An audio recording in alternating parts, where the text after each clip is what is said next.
말씀은 창세기 2장 20절부터 23절입니다. 제가 가진 성경으로는 구약 2페이지에 있습니다. 창세기 2장 20절부터 23절 말씀 함께 찾아서 교독하도록 하겠습니다. 제가 먼저 20절 읽겠습니다. 아담이 모든 가축과 공중의 새와 들의 모든 짐승에게 이름을 주니라. 아담이 돕는 배필이 없으므로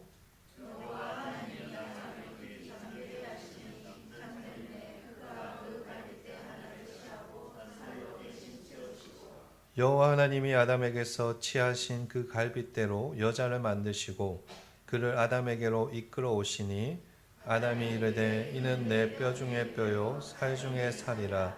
이것을 남자에게서 취하였은즉 여자라 부르리라 하니라. 아멘. 제가 국민학교 6학년 때, 지금은 초등학교죠. 국민학교 6학년 때 저희 집이 교회로 인해서 갑작스럽게 어려운 일을 당했습니다. 당시에 저희 집은 5층 빌딩을 가지고 있었는데 남들 부럽지 않을 형편으로 모든 것이 괜찮고 행복했습니다. 그 당시 저희 아버지는 교회 수석 장로로서 교회를 섬기고 계셨고 어머니는 반주자로서 봉사를 하고 계셨습니다. 그런데 이 교회 안에 새로 오신 목사님께서 계속 아파트에 사택이 아니라 아파트에 살고 싶으셨는지 당에서 장로님들과 약속한 것과 다른 이야기들을 다른 사람들에게 하고 또 뒤에서 장로님들을 비판하였습니다. 그러면서 교회 안에 분쟁이 일어났습니다. 그러자 수석 장로로서 재정을 담당하고 계시던 저희 아버지께서는 모든 것을 잘 해결하기 위해서 고민하시다가 있는 것을 다 정리하시고 그것으로 목사님 아파트 사주시고 교회를 떠나시게 되었습니다. 그 결과로 하루아침에 저희 가족은 먼 곳까지 내려가서 살게 되었습니다. 6학년 초등학교 이제 국민학교 졸업 한 달을 앞두고 갑작스럽게 이사를 하게 되었습니다. 그렇게 친구도 없이 새로운 학교에서 초등학교 마지막 한 달을 보냈고 덕분에 애들에게 왕따를 당했습니다. 생각해보면 정말로 끔찍한 6학년 마지막 한 달이었습니다. 정말로 짜증이 많이 났습니다. 그리고 아버지가 미웠습니다. 왜 그렇게 당하시기만 하시는가? 그리고 곧 얼마 지나지 않아 기독교에 대한 불신이 제 마음 구석에서 피어났습니다. 그러면서 어릴 적부터 교회에서 보았던 사람들의 모습이 생각났습니다. 사랑하자고 말로는 그렇게 외치면서 서로 욕하고 싸우고 원수로 지내고 눈물 흘리는 척하고 말만 번지르르 하고 자기 이익을 절대 포기하지 않고 목사 갈아치우고 집사들끼리 주먹 싸움하고 그런 사람들의 모습이 생각났습니다. 하나님을 믿는 사람들이 어떻게 저럴 수 있을까? 그리고 결론을 제 스스로 내렸습니다. 하나님 믿는 사람들이 저 모양 저 꼴이라면 나는 교회를 안 가겠다. 예수도 안 믿겠다. 어릴 적부터 제 마음속에 꿈틀거리던 불만과 불신이 불타오르기 시작했습니다. 그리고 어느 순간부터 확신하기 시작했습니다. 기독교는 사기다. 교회는 사기꾼들의 모임이고 사기꾼들의 쏠 뿐이다. 그리고 중학교 때부터 예수를 안 믿기 시작했습니다. 물론 부모님과 트러블을 일으키기 싫어서 교회는 갔지만 예쁜 여자친구 만나고 놀기 위해서 교회를 갔습니다. 그러니 마음 한구석에는 부모님과 떨어지면 바로 교회하고 바이바이라고 이미 생각하고 있었습니다. 예수를 믿지 않았고 주일에는 그냥 가서 자리에만 앉아 예배만 드리고 나왔습니다. 고등학교 때 이제 부모님과 떨어져 살기 시작하면서 그때부터는 아예 본격적으로 교회를 안 가기 시작했습니다. 그리고 교회 다니는 애들을 괴롭히면서 늘 이렇게 이야기했습니다. 너희 하나님은 사기꾼들의 대장이야. 교회 가면 다 나쁜 놈들만 있고 다 거지 같은 놈들만 있어. 예수 왜 믿어? 교회 다니는 사람들을 보면서 이중인격자들, 더러운 인격이라고 욕하고 괴롭혔습니다. 그렇게 26살까지 살았습니다. 그 시간에 대해서 모든 것을 상세히 설명할 수는 없지만 26살 그 당시 저는 자포자기의 인생을 살고 있었습니다. 상황이 여러 가지로 좋지 않았습니다. 부모님 사업은 파산하고 대학은 중퇴하고 다시 공부하기에는 늦었고 돈은 없고 막노동하고 알바하고 그렇게 살았습니다. 인생에 희망이 보이지 않았습니다. 술과 여자를 만나는 것 외에 술과 여자로 마음을 달랬습니다. 이렇게 살다가 죽겠구나. 그렇게 아무 생각 없이 살았습니다. 그러다가 어느 날 우연히 같이 주유소에서 일하던 동생이 저에게 이야기했습니다. 형님, 저희 교회에서 새신자 초청 잔치를 하는데 한번 오시면 제가 술 한 잔 사겠습니다. 그렇게 술을 사준다고 해서 동생을 따라 교회에 갔습니다. 그리고 거기서 어떤 사람을 만났습니다. 그 사람은 저보다 형이었습니다. 그분이 이것저것 저에게 물으시더니 그날부터 관심을 가지고 계속 챙겨주셨습니다. 그리고 저에게 예수를 다시 만나야지 인생이 바뀐다는 말을 하였습니다. 근데 저는 그 사람을 보면서 속으로 생각했습니다. 어디서 약을 팔고 있지? 미친 인간 아니야? 어디서 사기치고 있지? 내가 예수쟁이 모를 것 같아? 계속 챙겨주는데도 무시하였습니다. 그런데 한 번은 알바하던 편의점 앞에 와서 그분이 저를 걱정해 주면서 챙겨주었습니다. 그 순간 제가 너무 화가 났습니다. 피던 담배를 얼굴에 집어 던지고 쌍욕을 했습니다. 야, 니나 잘해. 예수 믿는 재수가 없어. 근데 그 사람이 그 순간 눈물을 흘렸습니다. 눈물을 흘리니까 뭔가 마음이 불편해져서 그냥 가라고 했습니다. 그렇게 시간이 지났습니다. 그런데 그 형님은 변함없이 계속 저를 챙겨주었습니다. 응원하는 문자도 보내고 좋은 책도 선물하고 저녁에 알바하는 곳에 오셔서 대학을 다시 도전해 보라고 권면도 하고 또 여러 가지로 계속해서 도움을 주었습니다. 처음에는 그러다가 지쳐서 가겠지라고 생각했는데 진심으로 저를 위하고 기도하는 것이 보였습니다. 그러다 보니 양심상 그 사람에게 함부로 할 수가 없었습니다. 심지어 이 사람이 내가 지금까지 생각했던 기독교인과는 뭔가 다르구나라는 생각까지 들었습니다. 그러는 도중에 그 형님이 사준 책도 읽게 되고 그 사람의 인생 이야기도 듣게 되고 또 어떻게 그러다가 예배도 가게 되고 다시 성경도 읽게 되고 결국 하나님을 만났습니다. 이 형님이 누구신가 하면 지금 고신신학대학원에서 구약학을 가르치는 김성진 교수님이십니다.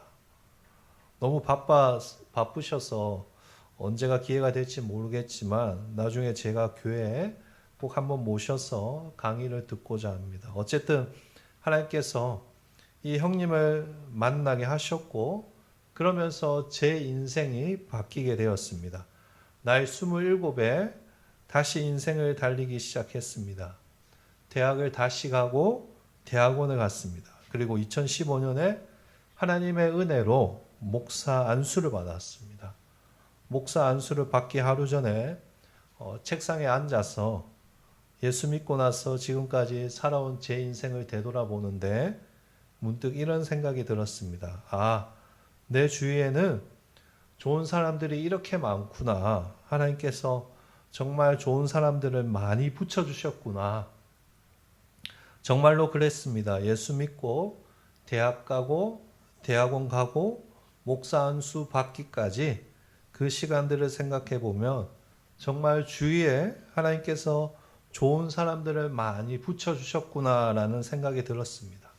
어릴 적에는 예수 믿는 사람들 중에서 나쁜 사람들만 보았는데 하나님을 만나고 인간의 연약함을 배우고 신앙이 깊어지다 보니 나쁜 사람보다 좋은 사람들을 내 인생에 항상 보내주셨던 하나님의 그 은혜를 그때서야 깨닫게 된 것입니다. 방황하던 아들을 옆에서 늘 참고 기다려주시던 부모님, 부족한 사역자를 위해 격려해 주시고 눈물로 기도해 주시던 성도님들, 학비가 없을 때 이 돈으로 공부하라고 도와주신 장로님들, 하나님께서 제 인생에 붙여주신 좋은 분들이 더 많이 있었다는 것을 그때서야 깨닫게 되었습니다. 오늘 우리가 읽은 본문에 보시면 돕는 배필이라는 단어가 기록되어 있습니다.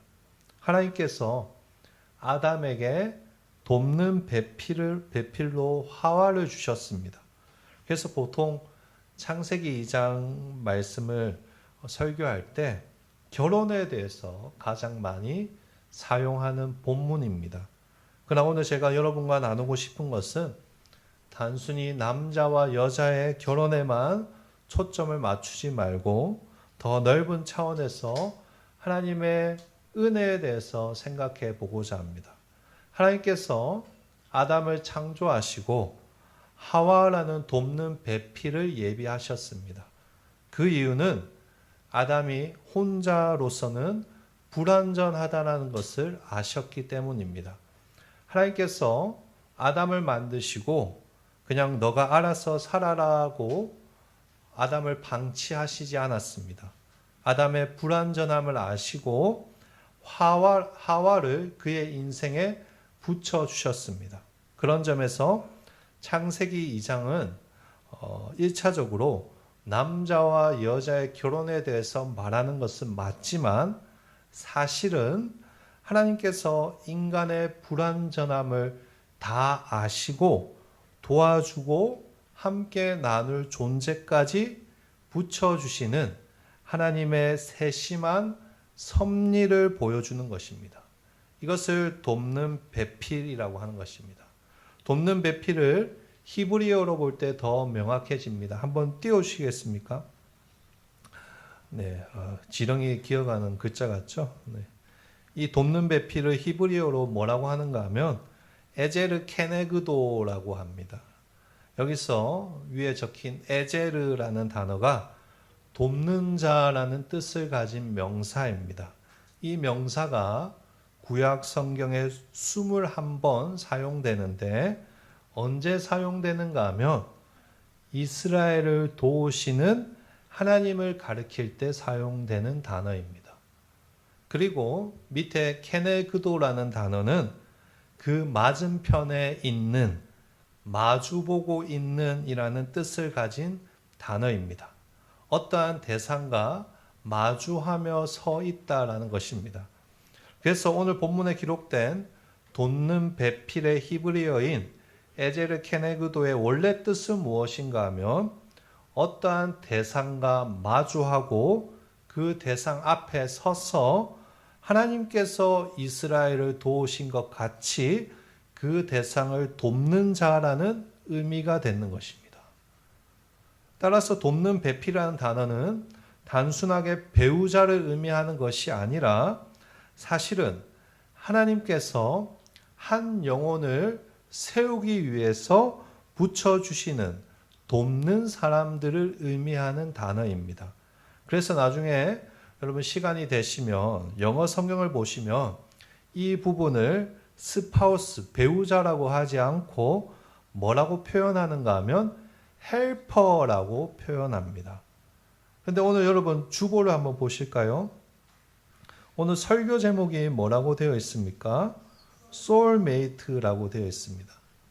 제가 방금 전에 영어 성경에 헬퍼라고 기록되어 있다고 하지 않았습니까? 그러면 당연히 제목을 헬퍼라고 해야 하지 않겠습니까? 그런데 그렇게 하지 않고 소울메이트라고 했습니다. 왜 소울메이트라고 했을까요?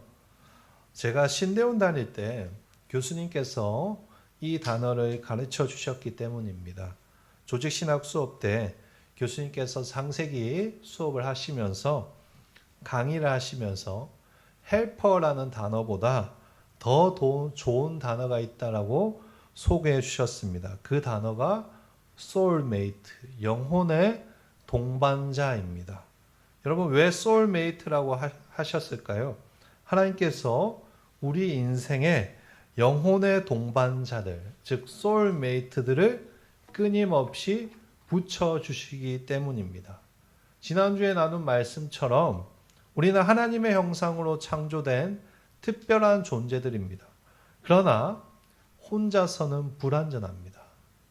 방황하고 잘못된 길로 갈 수 있고 또 하나님의 말씀에 어긋나는 선택을 할 수 있습니다. 그러나 하나님께서는 우리가 아담과 같이 불완전한 존재라는 것을 아시고 어떻게 하시는가?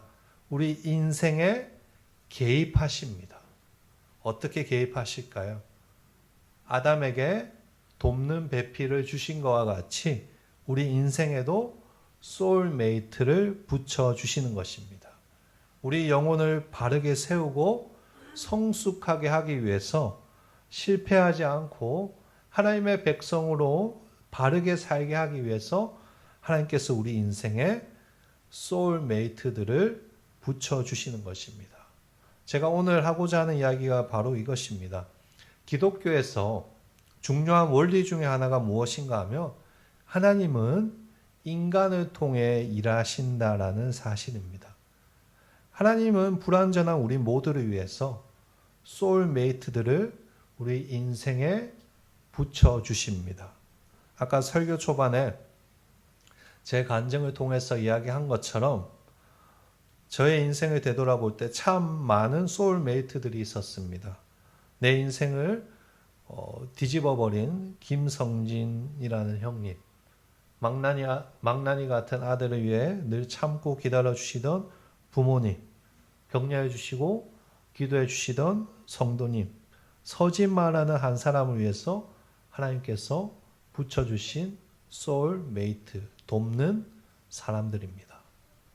수많은 분들이 있지만 그 중에서도 제 기억에 남는 한 사람이 있습니다. 그분은 제가 처음 사역 시작했을 때 교회 집사님입니다. 제가 전도사로 사역할 때 이분이 집사님이었습니다. 늘 조용히 계셨고 저도 당시 초등부, 중고등부, 찬양팀 사역을 하고 있어서 대화할 시간이 없어서 가볍게 인사만 하는 그런 사이였습니다.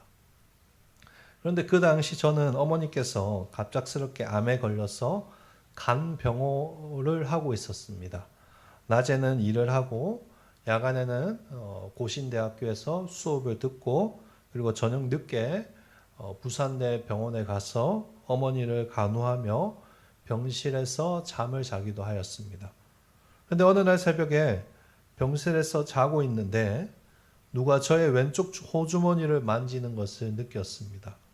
놀라서 잠에서 깼는데 이 집사님께서 제 호주머니에 만원짜리 몇 장을 집어넣고 계셨습니다.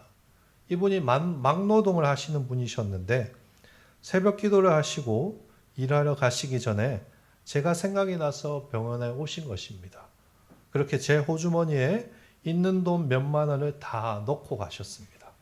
그때 넣어주신 이렇게 저렇게 구겨진 그 만원짜리 지폐들을 제가 아직도 잊지를 못합니다. 제가 어머니로 인해서 속상해하고 절망하고 있을 때 그런 저를 위해서 일부러 찾아오신 그 집사님의 뒷모습을 아직도 잊지 못합니다. 저뿐만 아니라 여러분 하나님께서 우리 모든 성도님들의 인생에 그런 소울메이트를 보내주십니다. 우리는 하나님께서 나를 위해서 준비하신 소울메이트들을 통해서 믿음이 자라고 또 성숙해질 수 있습니다. 하나님께서 나 혼자 이 모든 고난과 아픔을 이겨낼 수 없다는 것을 다 알고 계시고 함께 감당할 수 있는, 함께 울고 함께 웃을 수 있는 소울메이트들을 우리 인생에 붙여주시는 것입니다. 나의 부모, 나의 동료, 내가 사랑하는 사람들, 하나님께서 나에게 허락하신 돕는 사람들입니다. 오늘 예배에 참여한 우리 모든 성도님들이 내 주위에 얼마나 많은 소울메이트들을 하나님이 주셨는지를 발견하고 감사하는 인생 되시기를 바랍니다. 아무 이유 없이 내 삶의 주위에 존재하는 사람은 없습니다. 하나님께서 다 섭리 가운데 나를 위해서 그 사람들을 내 인생의 소울메이트로 붙여주신 것입니다. 교회 역시 마찬가지입니다. 우리 대구 한일교회가 이렇게 영적 가족으로 모여서 예배 드리는 것은 그냥 우연히 이 지역에 사는 사람들이 모여서 예배 드리는 것이 아니라 다 하나님의 섭리 가운데 모인 것입니다. 그것을 믿으십니까? 예수 그리스도 안에서 우리는 한 가족이고 다 같이 서로를 도와야 될 소울메이트들입니다. 우리 옆 사람 얼굴 한번 보실까요? 한번 보십시오. 여러분을 위해서 하나님께서 준비한 소울메이트입니다. 하나님께서 믿음 안에서 함께 손잡고 함께 기도하며 아름다운 신앙 공동체로 세우기 위해서 우리 각자를 이 교회에 불러주신 것입니다. 이 사실을 기억하시고 우리 하나의 교회 모든 성도님들이 다른 사람을 섬기고 세우는 그런 하나님의 소울메이트가 되시기를 축복합니다. 눈물 흘리고 방황하며 어찌할 바를 모르는 내 주위의 사람들을 하나님의 마음으로 섬기고 사랑하고 세워줄 수 있는 그런 소울메이트가 되시기를 소망합니다. 상대방의 안 좋은 것 보시고 마음의 문을 닫는 인생이 아니라 미워하고 질투하는 것이 아니라 예수님의 마음으로 더 사랑하고 그 영혼을 위해서 같이 눈물 흘려주고 손잡아 줄 때 그 영혼이 하나님의 은혜 가운데 살아날 수 있고 구원받을 수 있습니다. 여러분들이 한 영혼을 살릴 수 있는 그런 소울메이트가 되기를 간절히 소망합니다. 사랑하는 성도 여러분, 우리 하나님은 정말로 좋으신 분이십니다. 하나님께서 내 연약함과 내 부족한 걸 다 아시고 우리 인생에 수많은 소울메이트들을 붙여주셨습니다. 그러니 이제부터 내 인생에 허락하신 소울메이트들을 보면서 감사하며 기뻐하는 인생 사시기를 소망합니다. 또한 내가 그런 소울메이트가 되기를 기도하시기를 바랍니다. 아름다운 인격으로 우리 지난주에 나눈 말씀처럼 하나님의 형상으로서 한 인격으로 다른 사람을 살릴 수 있는 그런 소울메이트가 될 때 우리를 통해서 하나님의 역사가 일어나고 하나님의 나라가 세워질 줄 믿습니다. 이 사실을 기억하시고 앞으로도 하나님의 축복의 통로로 쓰임받는 그런 소울메이트가 되시기를 주님의 이름으로 축복하고 축원합니다. 아멘. 오늘 말씀 생각하면서 우리 함께 찬양했으면 좋겠습니다. 우리